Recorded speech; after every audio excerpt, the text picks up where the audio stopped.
Hello, everybody, and welcome to Quarantine Cooks, where the puns are bad, but the food is good. Hi, my name is Ruth. I will be your chef, host, and just person you'll be listening to. Oh, but it's time to go. Okay. Babadoo baba.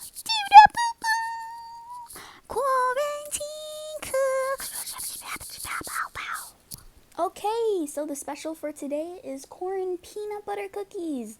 Yay! All you will be needing is, for the ingredients at least, 1 cup of sugar, 1 cup of peanut butter, and an egg. This is very good and simple for beginners because you literally only need your 3 ingredients, 1 bowl, and a working oven. If you have that, you're pretty much set. So, what you're going to do, just like I'm showing you here, is put them all into one big bowl. Make sure that there are no pieces of eggshell in your batter. Learn that the hard way. And just keep working it and pushing it through. Please don't use your hands. Use either a spatula or a big spoon or something like that.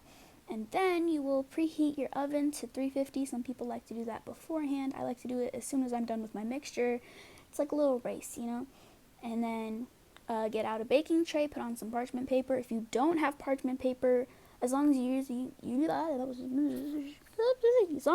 oil, as long as you're using oil, you should be fine.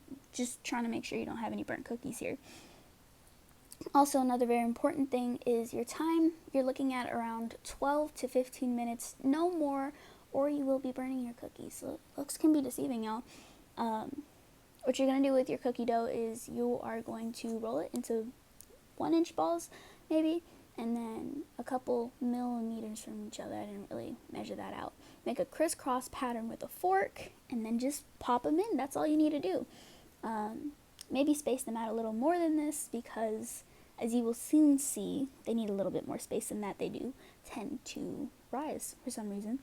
Oh, while you're waiting, you can do a couple different things. You can just, I guess, look at your phone, check out what's going on, the news. You can do, I guess, staying healthy. This is a real low point for me. It's very long, 15 minutes, and I just kind of went a little bit insane. But soon you will have your end result, which are these cookies, and honestly, looks aren't everything. These things are so good. Give them a few minutes to cool down and harden, and after you do, they're just the best. So thank you guys for listening. We'll have another Corn Cooks for you very, very soon. Make sure that you are telling your fellow students that Rampage is back on the air and to look out for more things. We appreciate your support. Have a great day. Stay safe and have a Ram healthy day.